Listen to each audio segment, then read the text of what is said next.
particularly with the British Raj, Sri Lanka, that area of the world became very quiet geopolitically. And in the Cold War, Sri Lanka was not a major focus.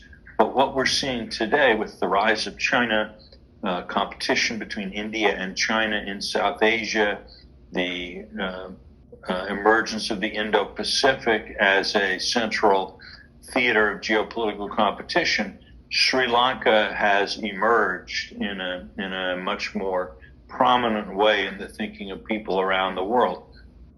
So as that happens, it becomes important for the rest of us to try to understand how people in Sri Lanka are thinking about the world, how a country like Sri Lanka approaches this new geopolitical environment. And in Asanga, I think we have one of the most qualified possible interpreters, someone who knows the country well, obviously, coming from there, who has also been very much a part of the regional dialogues and discussions for some time, and is, at least on the basis of his book, a leading interpreter of Sri Lankan strategic thought. So, Asanga, it is really it's a great thing that you're able to share these thoughts with folks, and I certainly hope the book finds the widest possible audience. So, the book basically has 5 chapters, starting with the 421, the terror attack, speaking about the national security. The second chapter is about China and China's rise, the Belt and Road Initiative, and Sri Lanka's foreign policy.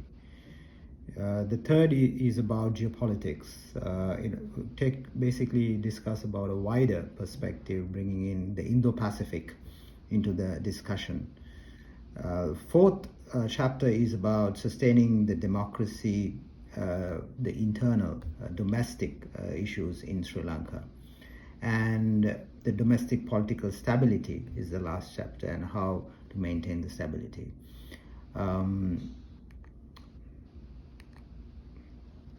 So the book begins from the Easter Sunday terror attack, because I witnessed the terror attack.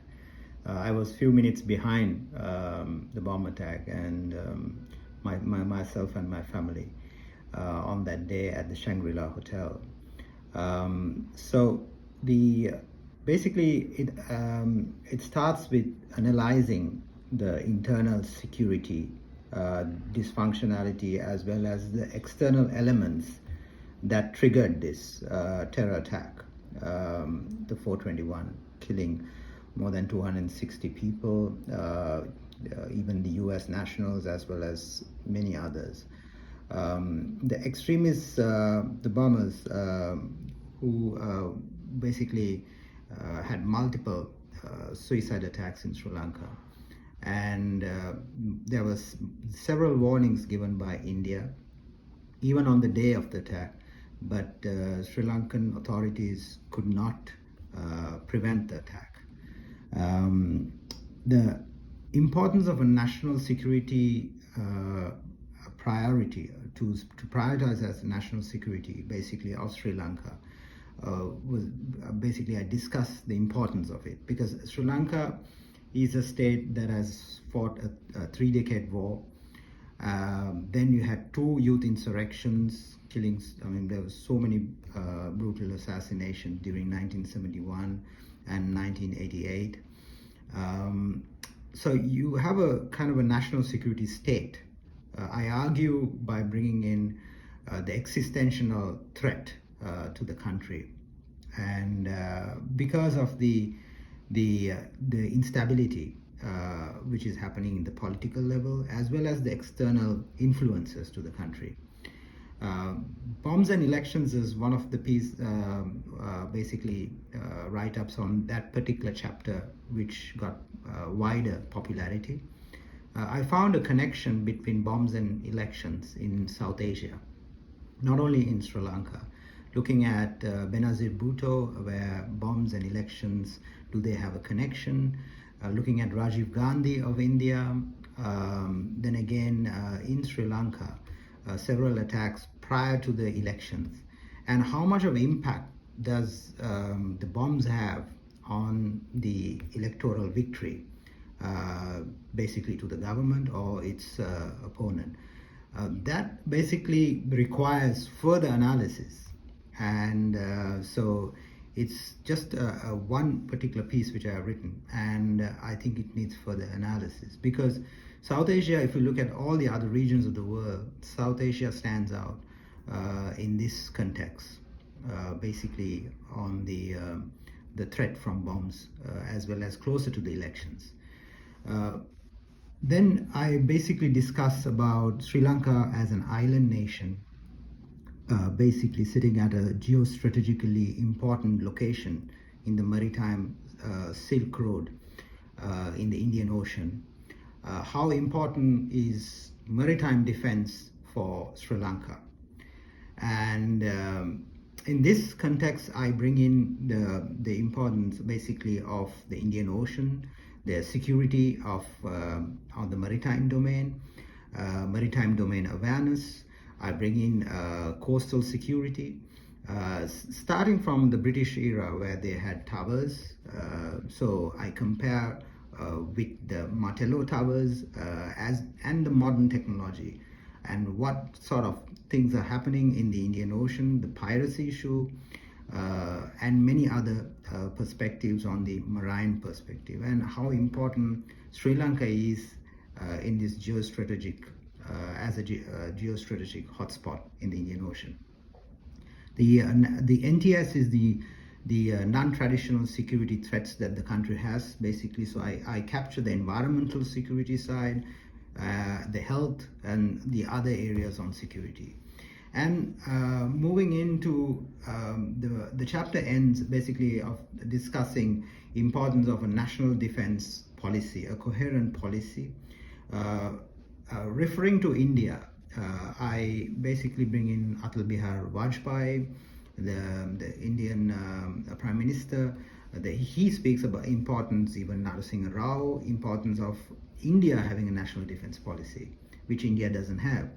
But Sri Lanka, amazingly, from 2016 to 2019, we developed a national defense policy.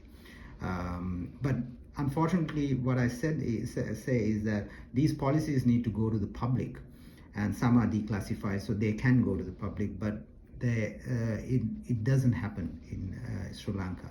So basically, arguing further from that security perspective, I bring in Sri Lanka's foreign policy and China. So how does basically China come into the picture of Sri Lanka's foreign policy? So I bring in the works of George F. Kennan, where he says that why we live to formulate foreign policy, the importance of foreign policy to a nation like Sri Lanka. The Belt and Road, the Chinese Belt and Road, its impact to Sri Lanka as well as many other nations. So I capture perspectives from different countries where I have traveled, in Kazakhstan, from China to various other places I have traveled. And the ports, the importance of ports in the Belt and Road Initiative, such as Hambantota, the southern port, Israel, Haifa port, so many other ports, a port in Greece. So all that discussion is there on the BRI chapter on China, and how much of Chinese influence is there in the Indian Ocean. So there I bring in basically quotes from the Mike Pompeo, various other national security advisors from Sri Lanka, and the national security, referring to the US national security document, seeing China as a repressive power.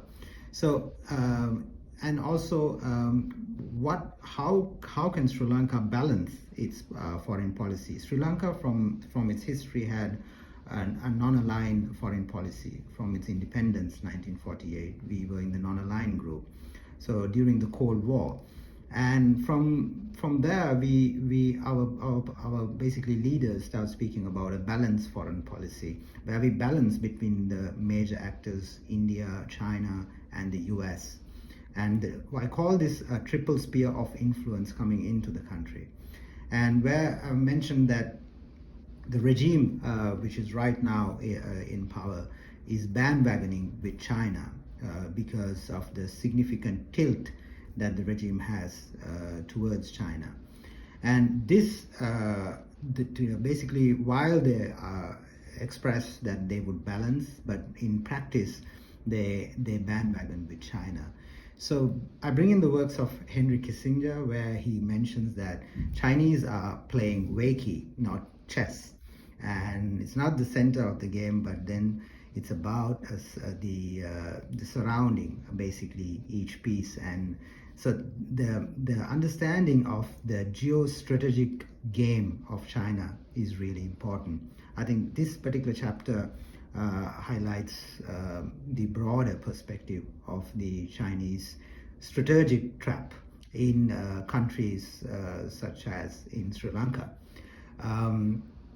India basically, and also I refer to the works that Sri Lanka has played in its foreign policy, such as Sri Lanka basically being a moderator during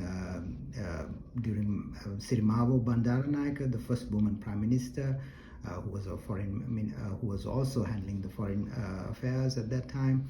So how she became back in 1962 to moderate between India and China, as well as the Indian Ocean Zone for Peace. So all these amazing concepts that back in the 60s, and why Sri Lanka needs to be in the rules-based order as well as to be with the global norms and values is really important. So the geopolitics, basically chapter on geopolitics, my visit to many places, including China, where I saw in the Forbidden City the two lions, and one lion holding the world in its paws. So and how China is seen as a rising revisionist power. In my part of the world, how China is seen, it's really important to understand from an island literal. I know there are many perspectives from India, but not so many coming from island literals. Then about the debt trap diplomacy, which has been discussed multiple times. There's reference to Hudson Institute, where the US Vice President, former Vice President, he mentions that about the predatory loans, the debt trap, and how relevant is the debt trap argument, which I discuss. I see a perspective more than a debt trap, and I call it the strategic trap, due to three reasons.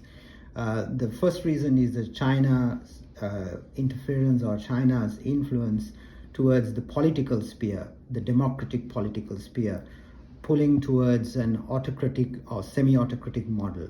This is what happened in Sri Lanka, and Sri Lankan regime is right now having a serious issue because of this autocratic sentiments that they try to adopt.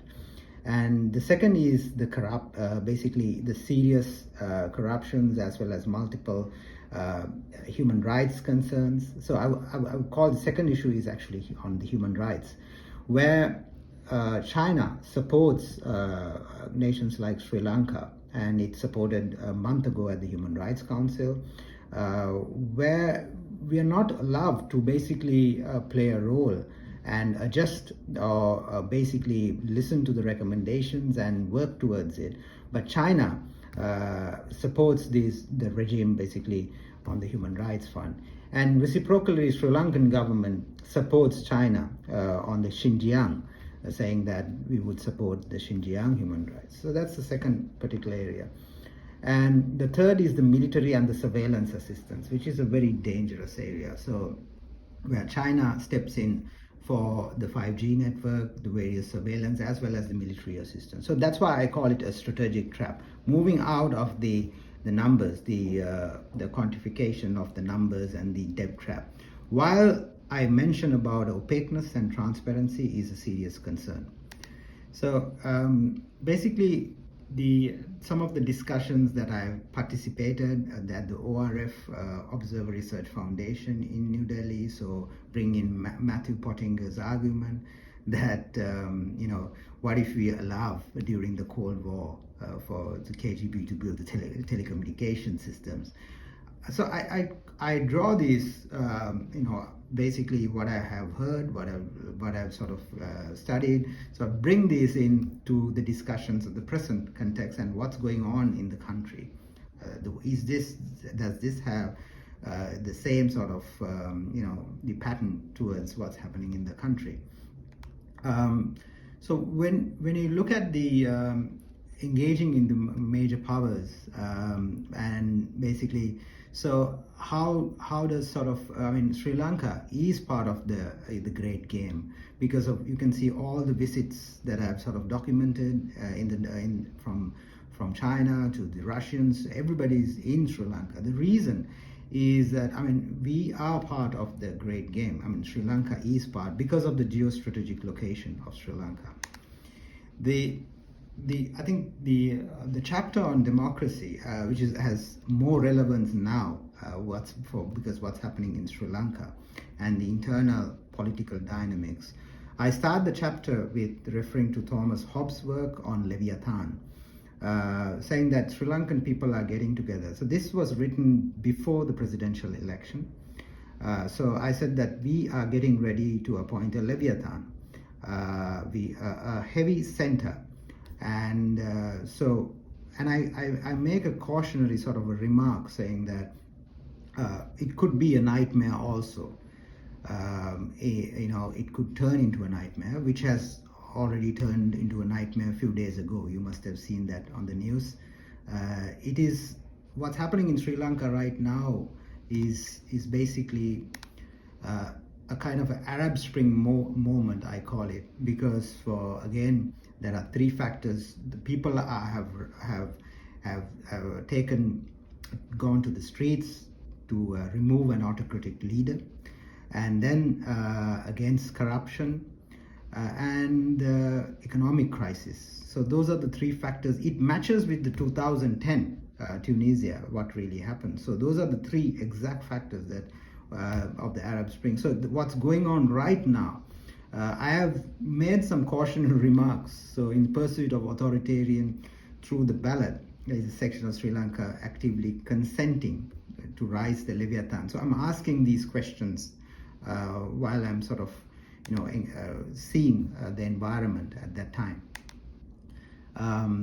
So this is the context right now in Sri Lanka, and you could see from all the news channels, from CNBC, which has spoken, BBC and various others, the assessing what's going on right now. It's a dangerous situation. It's in the country, the entire ministry, 26 ministers have resigned.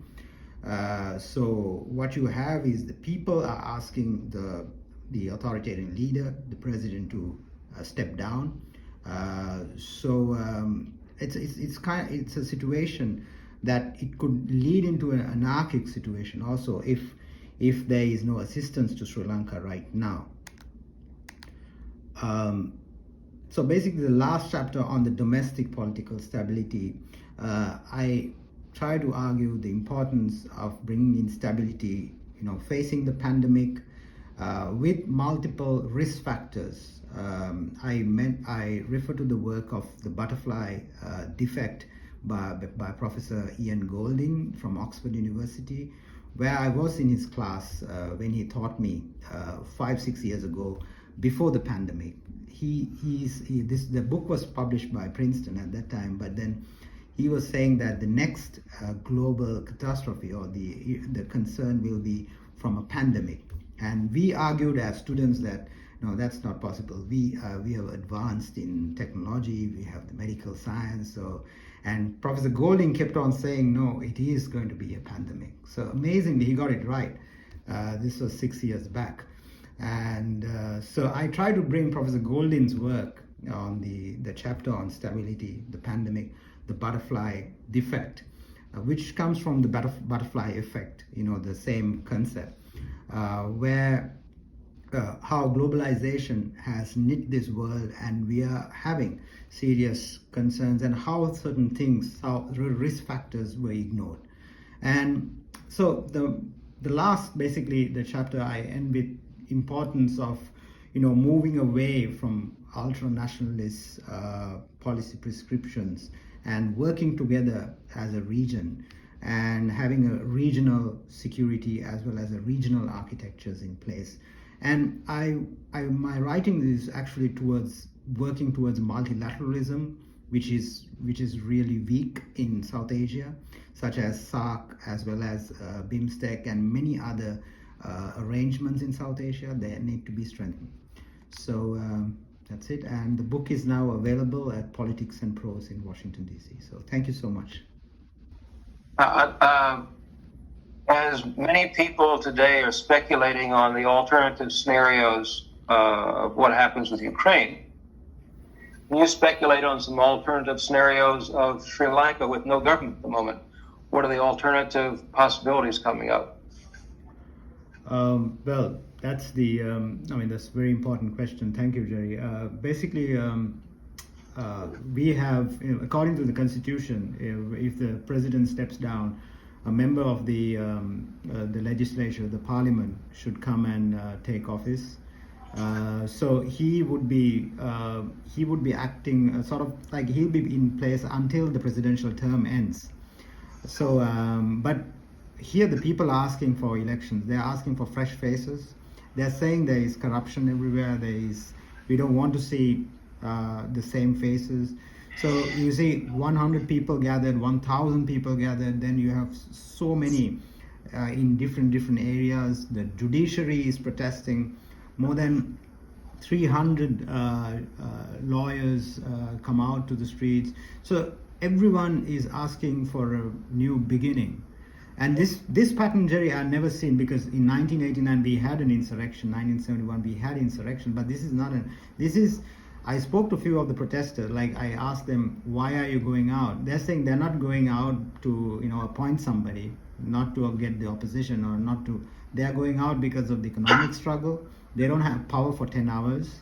They don't have essential foods. There's no medicine. So they're going out to the street because of the economic pain, as well as to get rid of the corrupt first family. So some of the members have already flown. They have gone out of the country. And so the brothers, the four brothers, and so the president is still holding, but the protest is still going on. So it is, I would say, at a serious juncture. South Asia is a case, Jerry. Many countries can get into a military rule also. Sri Lanka having this security dynamics from its past. We need to sort of avoid that and get into the democratic. So my suggestion is that immediate elections and assistance from the international community, and so listen to the protesters. And because here you don't have a country functioning, you have the ships coming in near the port, but then there's no way of getting those goods cleared, so that it's not functioning. The institutions are not functioning. And the military and the police have been, they've been there, but then police, I can see police talking to the protesters in a peaceful way, because the police also, the officers and their families are also facing the economic crisis. They are also are part of it. So that's why I see the pattern of an Arab Spring. Right. Well, just what I'm asking is, is the military to step in and provide the initial stability so that an election can actually be held? Yeah, that's usually the case in a situation, because military would come in if there is sort of an anarchic situation. But here the parliament is still functioning, and the parliament can call the elections from a majority. And so in that case, but the problem is there's no funding for the elections. First we need to get the electricity, as well as the power on, as well as various other stuff. So the essentials the country needs to function. Maybe from military, but then the South Asia, that's what the danger is, that handing back the power from the military. So I'm a bit cautious on those areas. I mean, I would look at it in a very cautious way. So. Well, now, one of the things that didn't work out too well in Egypt, I remember the people making the protests were not really the Muslim Brotherhood, but the people making the protests, the liberals, so to speak, had, I think it was over 20 candidates, and they wouldn't line up behind anybody. So they divided up the votes among themselves, and in came the Brotherhood. They were not the majority, but they were the plurality because no one else could get organized. Is there a problem of this, of some, I don't want to say organized crime, but some organization that's maybe not the best in the world in Sri Lanka, because the people who really do the protests and want to get the big changes can't line up behind anybody? Yeah, that's the danger I see, because all of them, they're protesting not to bring in somebody. They see some sort of light end of the tunnel, saying that with these protests will bring in back the democracy. But then, who are their leader? Who are they going to sort of support?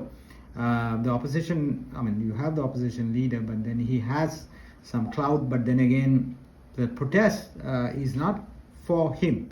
So that's where the problem is. And who do you want? So there is a vacuum in there. So that's why the elections need to be called, and I'm sure the people would select the next leader as well as the members of the parliament. So, but who provides stability until the election is held? I think the parliament would have to do that. I mean, the parliament, once the parliament members dissolve, and the parliament, once that happens, so the Speaker of the House, can, as well as the Commissioner of Elections, can immediately hold the elections. Because here they are not happy, because what they're saying, the president immediately, once the resignation letters came in from all the ministers saying that they can't function. So president immediately had a plan to have the 4 ministers appointed back immediately, just to keep it functioning. So what happened was, out of the 4 ministers, one minister, the finance minister, gave his resignation 24 hours after he accepted the resignation. So it's kind of a chaotic situation. So you can't. I mean, he's trying to stabilize, but then the people are rejecting. So the danger is, I think, referring to the book, that's why I mentioned that Sri Lanka is a rich democracy. Whatever happened, even the constitutional coups we had, we managed to put it back from the judiciary. I think the judiciary has a huge role here. Yeah. And but the judiciary played the initial role when the protesters were arrested.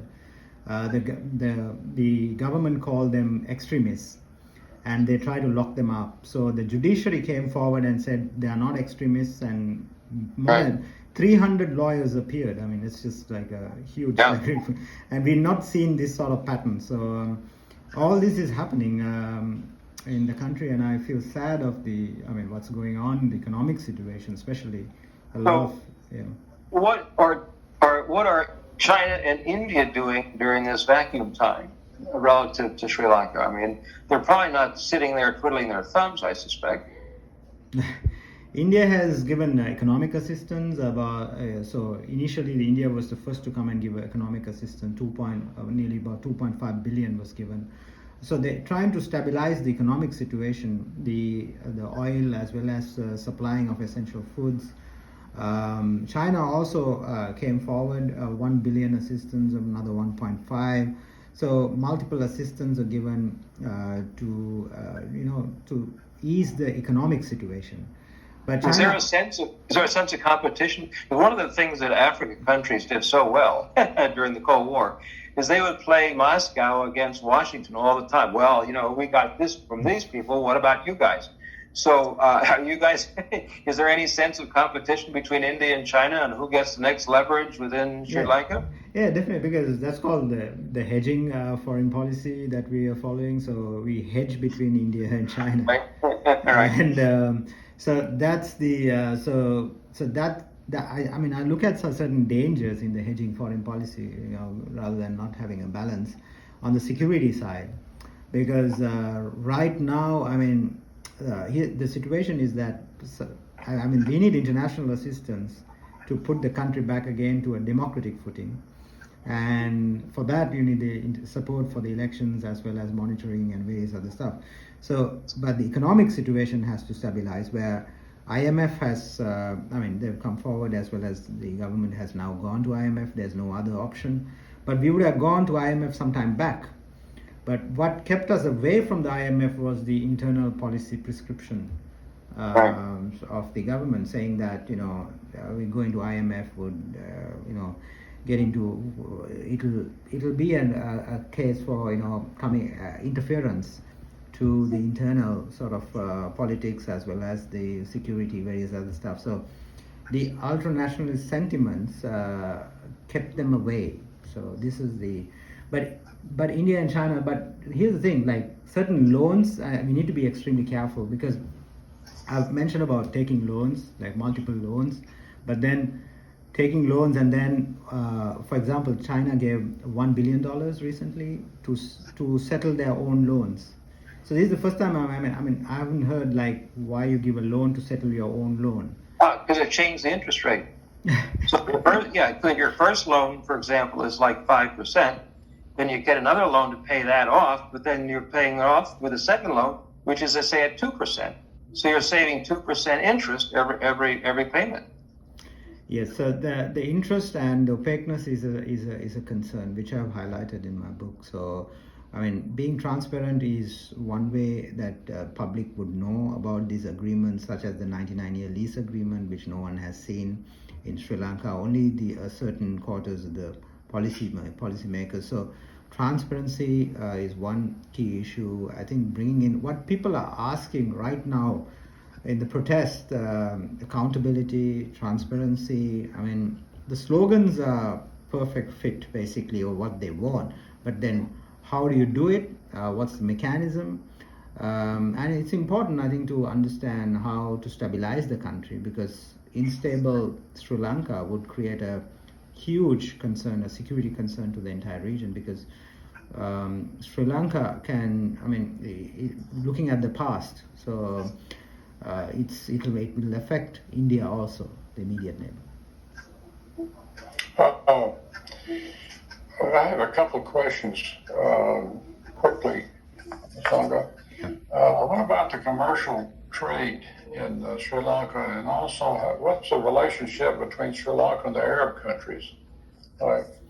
We import, of course, the oil, as well as the main commodity from the Arab countries is the oil. And what we get from our remittances come from the Middle East countries, where, as you know, a huge diaspora of Sri Lankan workers are in the Middle East. And so we work with almost basically all the Arab countries very closely.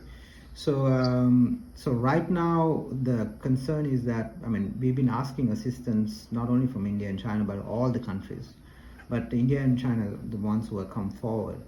I think a lot of countries are monitoring the situation right now, because they are not clear of what's going on, because every day there is some sort of something's happening, because even IMF comes. I saw a certain IMF recommendation. I mean, what they're saying, Joe, is like to restructure first, because the problem is that this regime reduced the taxes by half. So like the most of the revenue that came from taxes.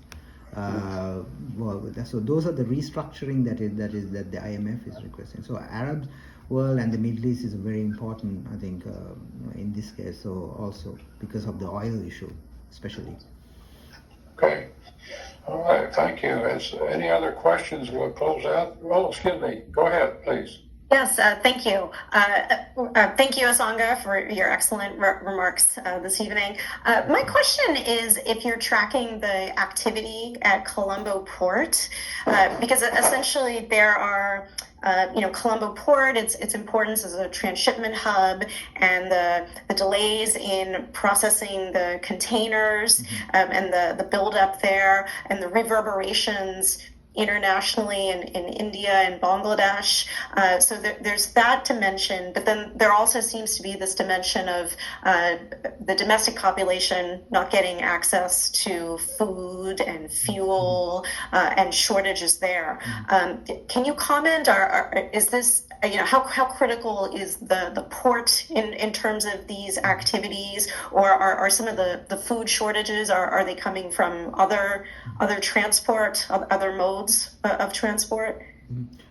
Thank you, Nilanthi. I mean, excellent question. I mean, right now is a serious situation. It's a crisis. I mean, what I saw in social media, as well as what's going on. I mean, from my interviews I've done, like one of them, there's a mention that they don't have electricity to keep their medicine in the refrigerator.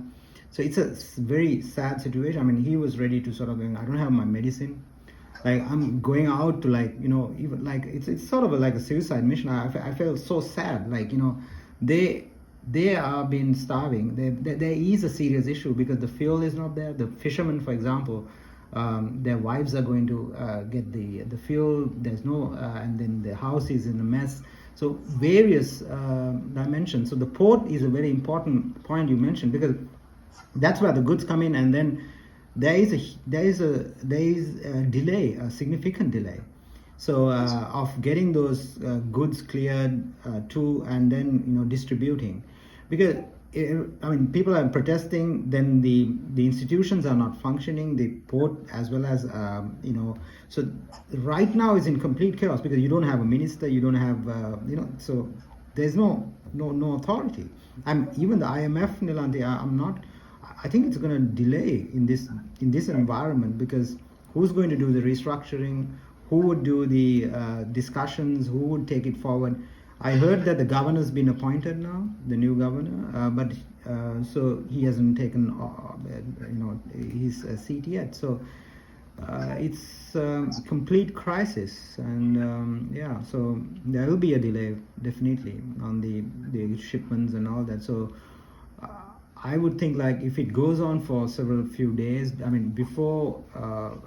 if this continues for about a week, I would think it would be chaotic. It's gonna be out of control. It's already out of control. So just that military is the only hope in here, because you don't have a functioning government, so you need to get the military to immediately get activated. But how much can they do is the issue. So. Thank you, Asanga. And the military is closer to China or India? No, Jerry.